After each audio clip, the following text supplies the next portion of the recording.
So, let me ask you something. Has anyone ever told you that your dream is impossible? That it's just too big? Well, today, we're going to push back on that hard. We're going to break down a powerful way of thinking that can help you turn those so called impossible dreams into your actual reality. And we're starting right here. This isn't just a nice, feel-good quote. This is a rule to live by. It's a declaration. Before you take a single step, you have to make a deal with yourself. No one else gets to draw the boundaries of your ambition. Not your friends, not your family, nobody. Your potential is yours and yours alone to define. That's step one. It's absolutely non-negotiable. All right, so here's the first real hurdle you're going to face. And it's probably not what you're thinking. It's not about finding the money or knowing the right people. It's simply about permission. You have to be the one to give yourself the green light to dream on a massive scale, especially when all the voices around you, and maybe even the one inside your own head, are telling you to be realistic.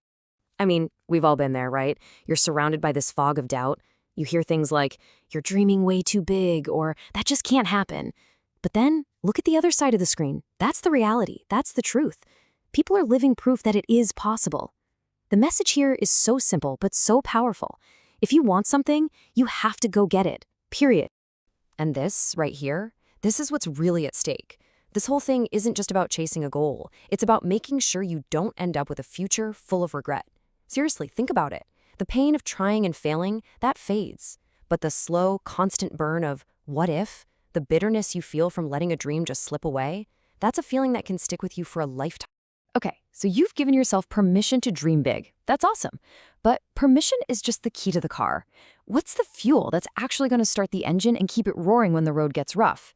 It's not just willpower. It's something way, way more powerful. It's passion. The source material has a great word for this: your calling. And just look at that definition. We're not talking about a casual hobby here. This is being so passionate and crazed about something that the thought of quitting is actually more painful than the idea of knocking down walls or climbing mountains to make it happen. That's the level we're talking about. And this is exactly why passion isn't just a nice to have. It is an absolute requirement. Because let's be real, struggle is guaranteed. Obstacles are going to pop up. It's not an if, it's a when. And when you hit them, the only thing strong enough to get you through is that deep, burning fire inside that just says, no way, this matters too much to me to stop.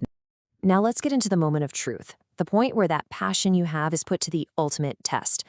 There's this amazing metaphor from marathon running that just perfectly captures this moment of pure, maximum resistance that every single one of us will face on the way to a big dream. Every dream, no exceptions, every single one has what's called the 18th mile wall. You know what I'm talking about. It's that point in the race where you've come a long way, you're exhausted, but the finish line still feels a million miles away. It's the moment where every single part of you is just screaming at you to stop. And this is what hitting that wall feels like. It's a complete sensory overload of negativity. Every muscle aches. It feels like you're moving in slow motion.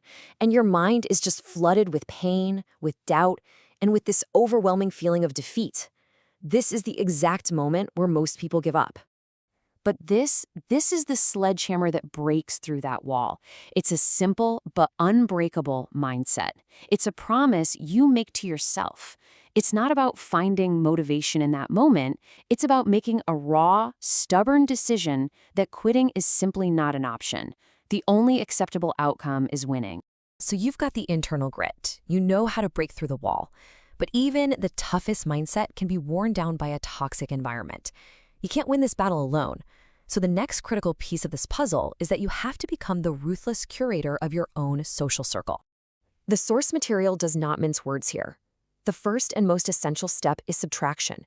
It's necessary. You have to get the energy vampires, the doubters, the people who have already given up on their own lives, out of your life.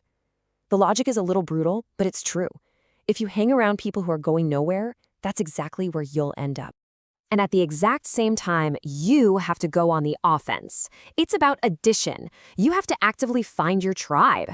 It's necessary to surround yourself with people who are just as hungry as you are. People who see an obstacle and think challenge, not dead end. You know, birds of a feather flock together. It's on you to find the flock that's flying in your direction. And finally, the foundation that holds all of this up is your own personal growth. This is the ultimate investment. A big dream requires a big person to achieve it, and that means you have to be relentlessly committed to becoming that person. It is absolutely necessary to never, ever stop learning, growing, and improving yourself. Okay, on to our final concept. And honestly, this one is a total game changer. It completely flips the script on how we think about goals and motivation. It's a mindset that pretty much guarantees you will never, ever get complacent. Just take a second and really think about that. Who is your hero? Who's that person you really look up to, the one you aspire to be like? The answer might not be who you think. And there it is. That's the answer. Your hero isn't some celebrity or some historical figure. Your true hero is the person you are capable of becoming 10 years from now.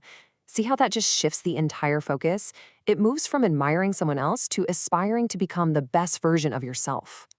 So, why is this so incredibly powerful?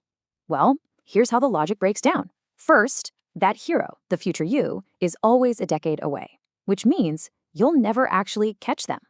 And that's the genius of it. You're never done. This gives you a permanent, moving target to chase for the rest of your life, which ensures you never stop growing, never stop striving. And that's where we'll leave it. Your greatest potential isn't some finish line you cross. It's a direction. It's a North Star that's always just over the horizon, pulling you forward. So the only question left is the one right there on the screen. Who will you start chasing today? What's the first step you can take right now to start becoming that hero?